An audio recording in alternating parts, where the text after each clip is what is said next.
നബി പറഞ്ഞത് എന്താ? ലിസ്സാഇമി ഫർഹതാൻ. വല്ലാത്തൊരു സംഭവമാണ്. ലിസ്സാഇമി ഫർഹതാൻ, നോമ്പുകാരന് രണ്ട് സന്തോഷമുണ്ട്. ഒന്നെന്താ? ഫർഹത്തുൻ ഇൻദ ഫിത്രിഹി, നോമ്പ് തുറക്കുമ്പോഴുള്ള സന്തോഷം. നോമ്പ് തുറക്കുമ്പോൾ എന്തൊക്കെ സന്തോഷം നമുക്ക് ഉണ്ടാവും ഒന്നാലോചിക്ക്. പകലിന്റെ വിശപ്പും ദാഹവും ഒക്കെ ക്ഷമിച്ച് സഹിച്ച് അവസാനം ആ പകലിങ്ങനെ അവസാനിച്ച് ഒതുകൊക്കെ എടുത്ത് നോമ്പ് തുറക്കാൻ അങ്ങനെ ഇരിക്കുമ്പോഴുള്ളൊരു വല്ലാത്ത കുളിരുണ്ട്. പടച്ചോനെ, ഒരു ദിവസത്തെ നോമ്പ് പൂർത്തിയാക്കാൻ പറ്റിയല്ലോ, ഒരു ദിവസത്തെ നോമ്പ് പൂർത്തിയാക്കാൻ പറ്റിയല്ലോ അല്ലേ? എന്താ അതിന്റെ ആദ്യത്തെ കുടിനീര് ഉള്ളിലേക്ക് ഇറങ്ങുമ്പോഴുള്ളൊരു കുളിരുണ്ട്, വല്ലാത്ത സന്തോഷം.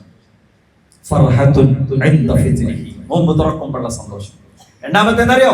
ഫർഹത്തുൻ ഇൻദ ലിഖാഇ റബ്ബിഹി, അല്ലാഹനെ കാണുമ്പോഴുള്ള സന്തോഷം. അത് വലിയ സന്തോഷമാണ്.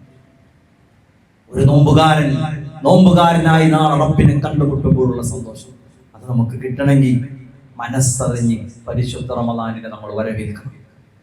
ആരാധനാ നിരതമായ ഒരു മാസക്കാലത്തെ നമ്മൾ പ്ലാൻ ചെയ്യണം.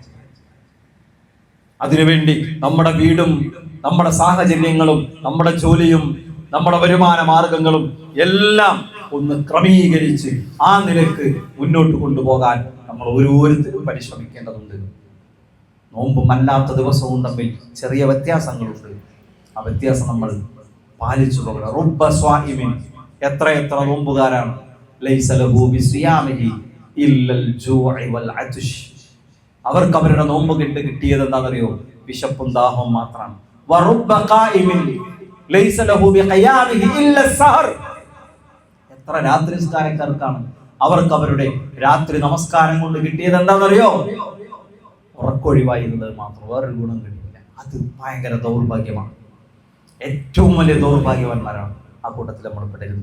നമ്മുടെ ഓരോ റക്അത്തിന്റെയും, നമ്മുടെ ഓരോ സുജൂദിന്റെയും, നമ്മുടെ നമസ്കാരത്തിലെ ഓരോ പ്രാർത്ഥനയുടെയും, നമ്മൾ ഖുർആൻ ഓതുമ്പോൾ ഒരു ഹർഫിന് 10 കൂലിയുണ്ട്. അലിഫ് ലാം മീം ഓതിയിട്ട് അത് ഒരു ഹർഫല്ല 3 ഹർഫാണ്. അങ്ങനെ ഓതിയ 30 കൂലിയുണ്ട് എന്ന് പറയുമ്പോൾ ഓരോ ഹർഫ് ഓതിയതിന്റെയും കൂലി സഹോദരങ്ങളെ പരലോകത്തെ വിചാരണയുടെ നാളിൽ നമുക്ക് കിട്ടണം. പകലിൽ നാം അനുഭവിക്കുന്ന പട്ടിണിയുടെ, വിശപ്പിന്റെ, ദാഹത്തിന്റെ മുഴുവൻ പ്രതിഫലവും, നോമ്പുകാരന് കിട്ടുന്ന മുഴുവൻ പുണ്യവും നാളെ പരലോകത്ത് നമുക്ക് കിട്ടണം. അങ്ങനെയാകണം നമ്മുടെ റമദാൻ. അത് ഓർമ്മപ്പെടുത്താനാ ഈ അഹ്ല റമദാൻ നമ്മൾ ഒരുമിച്ച് കൂടിയത്. ഇതൊക്കെ കേട്ടിട്ടും ഇനി ഇവിടെയുള്ള ഒരൊഴുക്കിനൊപ്പം നാട്ടുകാരെല്ലാരും അങ്ങാടിയിലാണ്. അവസാന 10 എല്ലാരും മാർക്കറ്റിൽ പെരുന്നാൾ ഡ്രസ് എടുക്കാൻ വേണ്ടിയാണ്. എവിടുന്നാ നോമ്പ് പറഞ്ഞത്? ടെക്സ്റ്റൈൽസ് നോമ്പ് പറഞ്ഞു. അപ്പൊ അന്നത്തെ മഗ്‌രിബ് ജമാഅത്തോ കിട്ടിയില്ല, അന്നത്തെ തറാവീനോ വീട്ടിലെത്താൻ നേരം വൈകൊണ്ട് അതും പോയി. ഇങ്ങനെ ഇനിയും പറയുകയാണെങ്കിൽ ഇതൊക്കെ വെറുതെ, നമ്മൾ ഈ സംഘടിപ്പിലൊക്കെ വെറുതെ, ഒരു കാര്യമില്ല കേട്ടോ. ഇവിടെ ദീർഘമായ യാത്ര, ഇതിപ്പോൾ വന്ന് ഞാൻ സംസാരിച്ച ഇതിലും കാര്യം കേട്ട നിങ്ങൾക്കും വെറുതെ, അങ്ങനെയൊന്നും ആവരുത്.